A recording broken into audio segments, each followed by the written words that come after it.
going to be teaching Harmony how to wash her hands. Um, so just right from the get-go, when I walk in to introduce myself, I'm guessing that her state anxiety will rise a little bit just because I am a new person and I'm unfamiliar. And so she will get a little nervous and anxious. But when I get in, I'm going to ask her to see if she remembers me because she did come into the classroom and she did meet me once. And so she might be in a little bit of disequilibrium because she recognizes me, but she doesn't know where. And so I'm going to jog her memory to see if she recognizes me from the book that I created for her since my picture was in there. So I'm going to make sure that my hair is down when I go visit her because in my picture my hair is also down just so that she can enter into that state of equilibrium and also lowering her state anxiety. So she'll be able to fit me in that schema of where she's seen me before. I don't think she's going to be as nervous due to trait anxiety, more for state anxiety, just because when I've talked to her mom, she says that she's doing fine with just kind of attachment and how when they do separate, especially like when she goes to church and they have a nursery class, that she's able to just walk in normally. Right when we get there, I am going to introduce this book to her. So it's called Wash Your Hands. And so as I'm reading this story to her, I'm going to have either her mom or her sister accompany us. That way that she will feel a little bit more at ease. Um, she will have her mom or her sister either sit right next to her or have her sit in her lap. That way, there's just that close proximity, and she does feel a little bit safer having this stranger be with her. Um, while I'm there, I'm going to be right in front of her so I can look her um, uh, straight on. And since she is a girl and um, she does appreciate that a little bit more. Um, I am going to be, as I'm reading, one way that I can have her visualize is just by telling her to imagine herself in that situation.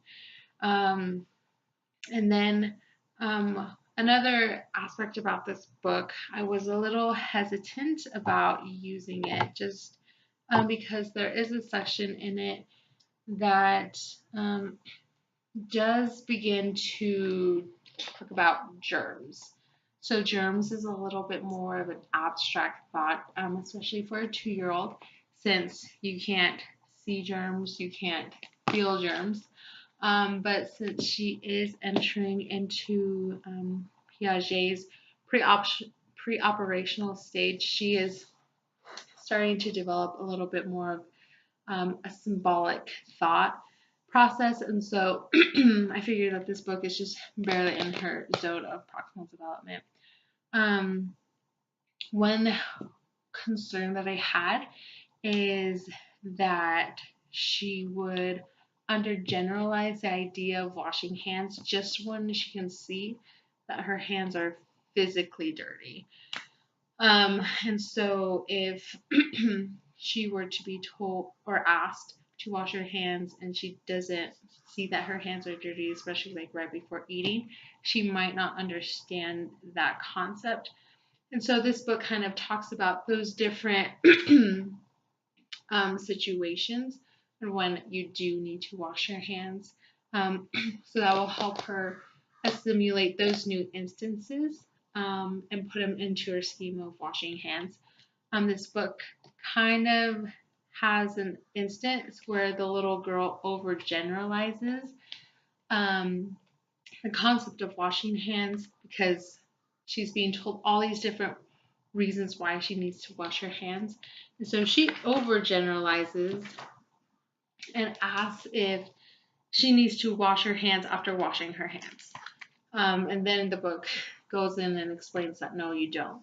So I'm hoping that this book will help her be somewhere in the middle of an understanding when she needs to wash her hands without undergeneralizing and overgeneralizing. I also chose to first read a book with her because I had her mom fill out a developmental checklist of where she, like, different actions that she's noticed her be able to do around the house. And one point that I did notice is that she could use a little bit more practice with her fine motor skills. And so as I'm reading to her, I'm going to invite her to help me turn the pages so that she can practice those fine motor skills. Um, and then after we're doing that, we are going to transition into painting. So painting has nothing to do with washing your hands. It just gives us that opportunity to get her hands all dirty. So painting is just a fun activity. So I'm hoping that it will lower even more her state anxiety and she'll begin to feel more comfortable. And the idea is that, so at the beginning, she has her mom or sister right with her. When we're painting, maybe just have them in the same room so that she can still use them as a secure base, but be able to do this activity with me more on her own. So since she is in Eric Erickson's stage of autonomy versus shame and doubt, I wanted to give her a little bit more control of the activity.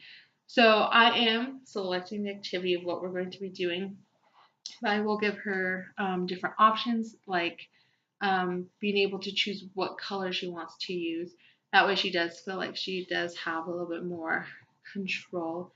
I also chose to do the lesson in her home because she's more familiar with the physical arrangement of the house and where everything is, especially the bathroom. And since that's where we're going to be having a large portion of our lesson.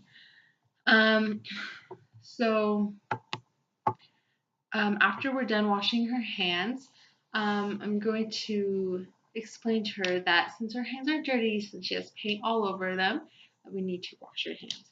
And I'm guessing at this time that she's going to have a high self-efficacy because she's seen her siblings wash her hands and she's washed her hands before as well with the help of her mom. So she's going to be pretty confident in her abilities.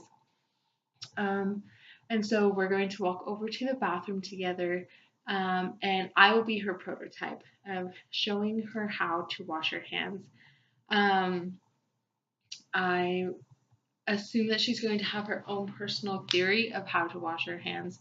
I've noticed, especially with children her age, one personal theory that they have is just the idea that they just need soap and they don't recognize that they need to rub their hands. And so a lot of times they'll just like have the soap and then just let it wash down.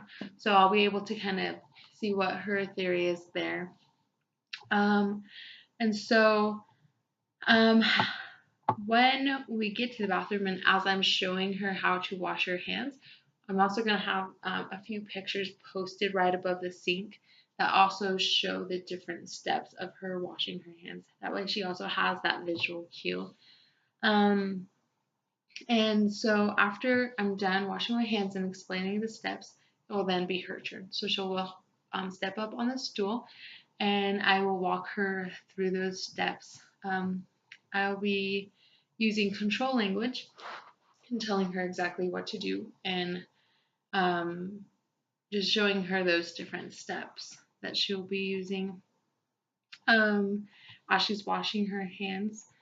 She's going to have her working memory going as she's having those physical sensations by using her parietal lobe.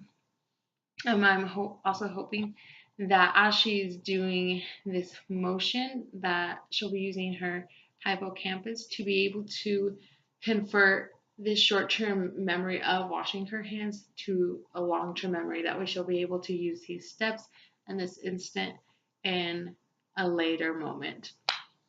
Um, and so those pictures as she's washing her hands are going to serve as a positive instance, helping her along the way as I'm showing her and cueing her with my own physical language of the next step that she needs to do. Um, and then when she, as I'm doing this and I'm showing her those steps, she's also going to have those mirror neurons triggering, and as she's seeing me cue her, she'll be able to imitate it as well in the sync. And as she's doing it correctly, I will give her positive reinforcement, saying, "Oh, good job! Like you're rubbing your hands together." Just that she knows that she is doing it correctly and that this is the step that she needs to be in.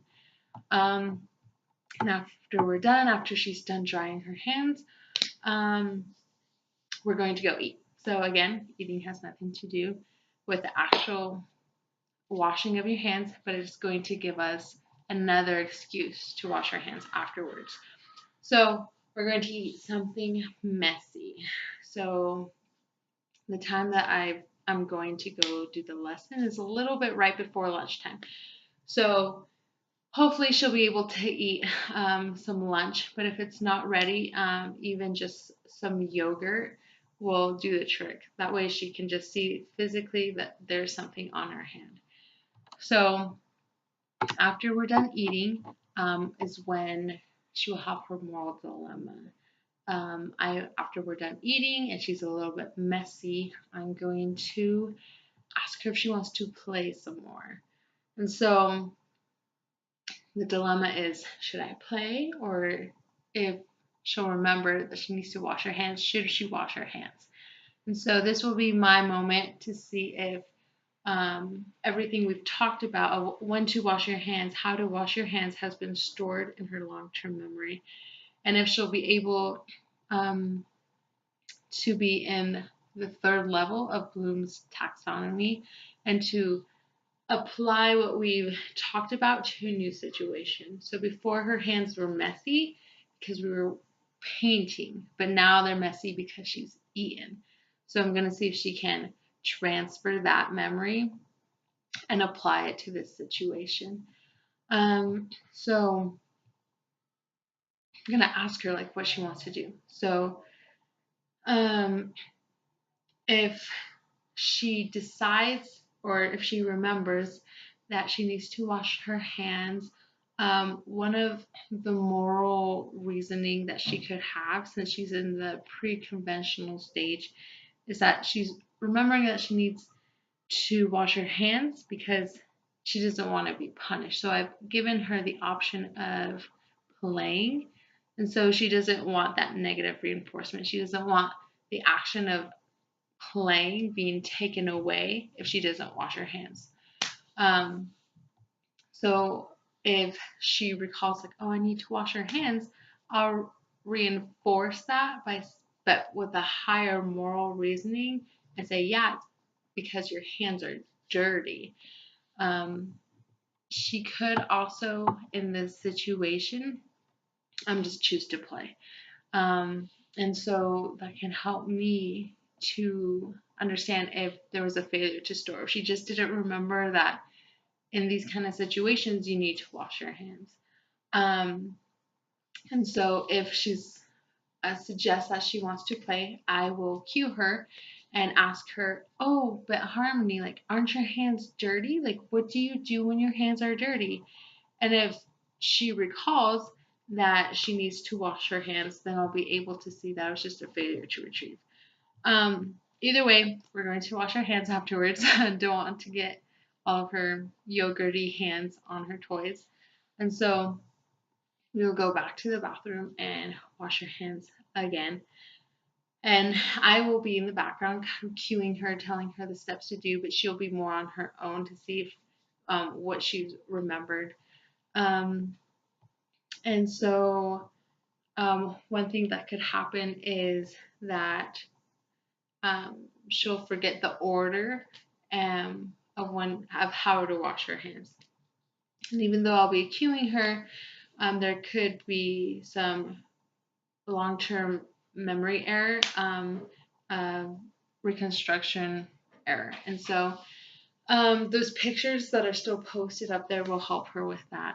And so by having these two instances of washing her hands, I'm hoping that it will increase the myelination and it will help all those neurons create those paths of helping her be able to remember when she needs to wash her hands and how she needs to wash her hands.